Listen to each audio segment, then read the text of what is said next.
Olá pessoal, tudo bem com vocês?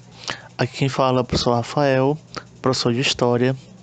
Meus queridos, essa nossa última videoaula antes da prova parcial será referente ao assunto de franquismo e salazarismo, os nossos últimos regimes totalitários. Nós já vimos nas videoaulas anteriores o nazismo, ocorrido na Alemanha, e o fascismo, ocorrido na Itália. Agora nós vamos ver os regimes totalitários que surgiram, respectivamente, na Espanha e em Portugal. E ao final dessa videoaula, pessoal, eu vou fazer uma breve recapitulação acerca dos pontos que nós vimos anteriormente em nazismo e fascismo. Então aqui, dando início ao conteúdo sobre franquismo, pessoal, o regime franquista ele ocorreu na Espanha entre os anos de 1936 e 1976, ou seja, durou 40 anos. E qual é a conjuntura para o início do regime franquista?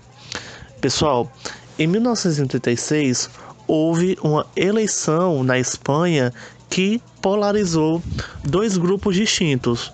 De um lado ficou a Frente Popular, ou os republicanos, um grupo alinhado com as ideias de esquerda, e do outro um grupo de extrema direita conhecido como Falange. No entanto, pessoal, nessa disputa entre a Frente Popular e a Falange, quem acabou saindo vitoriosa foi a Frente Popular. No entanto, a Falange acabou não aceitando o resultado dessa eleição. Então, o que ocorreu? A Falange, liderada pelo general Francisco Franco, deu um golpe dentro da Espanha. No entanto, pessoal, esse golpe ele não vai ser aceito de maneira passiva pelos membros da Frente Popular. Vai ter início a chamada Guerra Civil Espanhola, que começou no ano de 1936 e terminou no ano de 1939. Pessoal, a Guerra Civil Espanhola ela colocou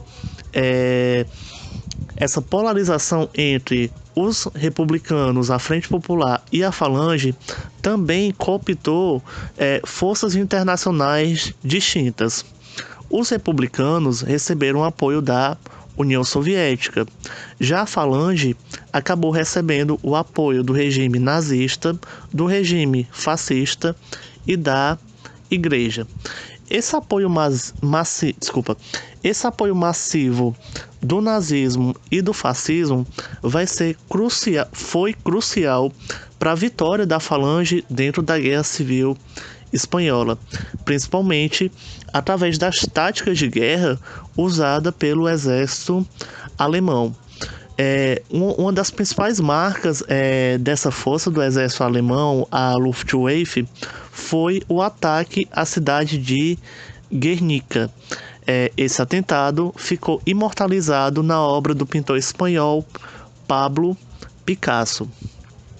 Bom, então, a Guerra Civil Espanhola terminou em 1939, deixou mais de 1 milhão de mortos durante o conflito e terminou com a vitória da Falange, fortalecendo o regime ditatorial, um regime fascista, que durou na Espanha até 1976.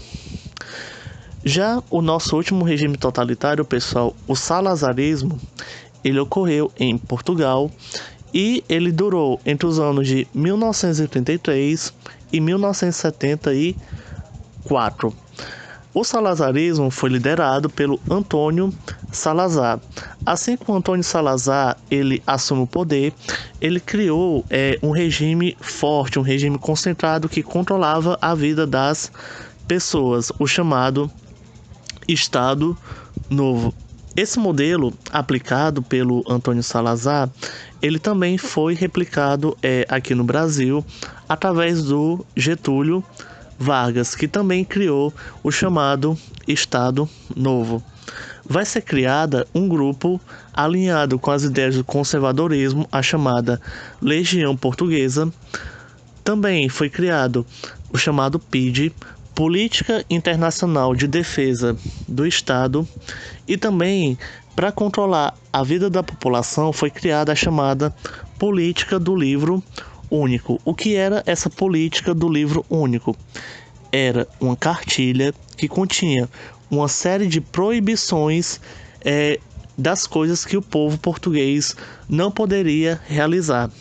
Dentre as proibições era proibido beber Coca-Cola, era proibido jogar cartas no trem, era proibido dormir nos bancos dos jardins das praças, era proibido usar isqueiro sem licenças, era proibido usar biquíni nas praias e também era proibido beijar na boca em público. Uma das grandes marcas do regime salazarista foi o conservadorismo, principalmente em relação ao comportamento feminino.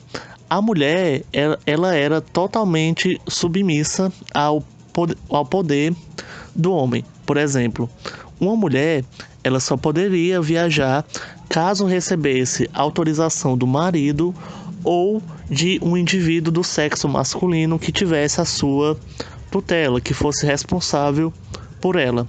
Também, pessoal, aqui dentro do regime salazarista, o marido ele poderia matar a esposa em caso de infidelidade conjugal. Então, a gente vê bem, vocês podem ver muito bem como esse regime ele valoriza o homem e ele acaba subalternizando a figura feminina, colocando ela ali como sendo totalmente submissa ao poder do homem. E o regime salazarista ele terminou em 1974 com a chamada Revolução dos Cravos. Então, só recapitulando, o que é que nós já vimos nas aulas anteriores? Bom, nós vimos, pessoal, a ascensão de um regime chamado de regime totalitário. Após o final da Primeira Guerra Mundial, pessoal, como eu falei para vocês, a Europa estava totalmente desestruturada politicamente e economicamente, principalmente a Alemanha, que foi a grande penalizada da Primeira Guerra através do chamado Tratado de Versalhes. Então, esse cenário, essa conjuntura de desestruturação da economia, da sociedade, da política, vai acabar proporcionando a ascensão dos regimes totalitários. E o que é um regime totalitário? É um regime baseado no fortalecimento do Estado dentro da vida das pessoas. E quais eram os princípios dos regimes totalitários? O autoritarismo, o militarismo, o unipartidarismo e a exaltação ao líder.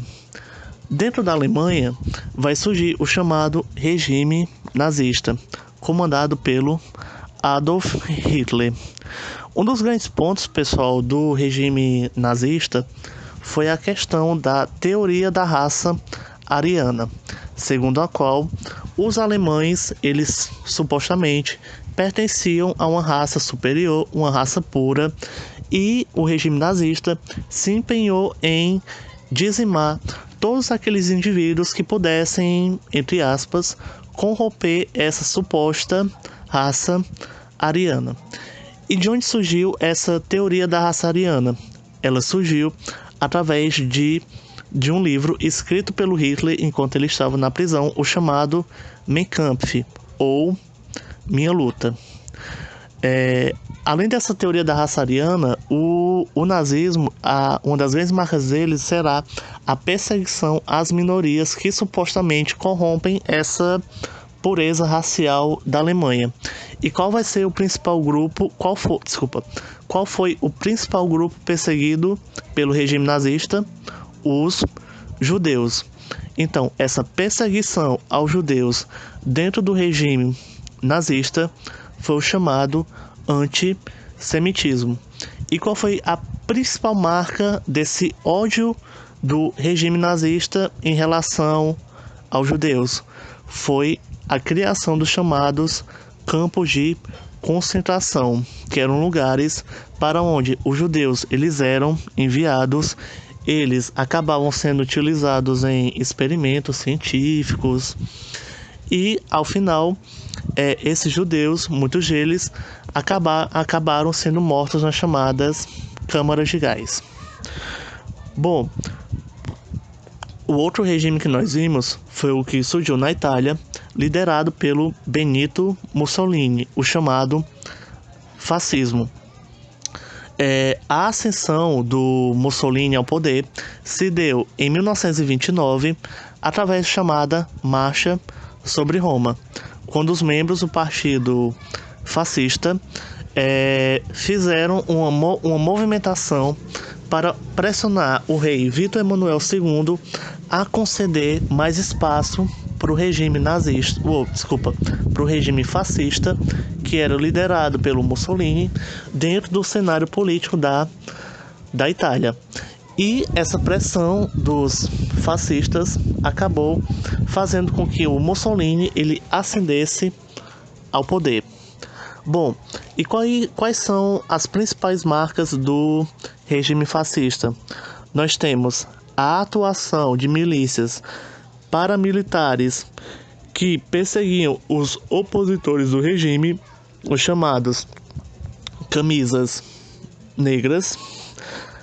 Outro ponto que nós vimos nas aulas anteriores foi a questão do uso da propaganda para exaltar a figura do líder.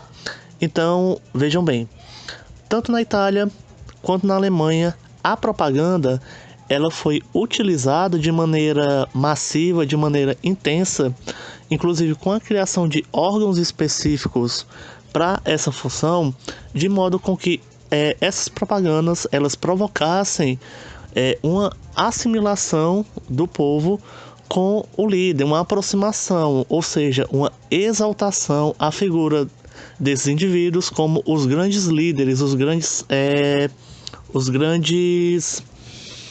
aqueles que poderiam solucionar todos os problemas do país. Outro ponto que nós vimos em relação ao regime fascista foi em 1929 a assinatura do chamado Tratado de Latrão, um tratado assinado entre Mussolini e a Igreja para que o regime ele fosse aceito pelo clero. E o clero, com a assinatura desse tratado, também recebeu alguns benefícios, como a doação de terras, que acabou se tornando o atual hoje Estado do Vaticano. Bom, e por último, nós vimos o expansionismo territorial da Itália, que culminou com a colonização de um território localizado no continente africano, mais precisamente na Etiópia. Bom, pessoal, então essa foi a nossa aula sobre fascismo e salazarismo. Também essa breve recapitulação sobre nazismo e fascismo. Eu espero que vocês estudem para a prova parcial e que vocês estejam se cuidando. No mais, é isso, tudo bem, é isso, fiquem bem e até mais. Tchau.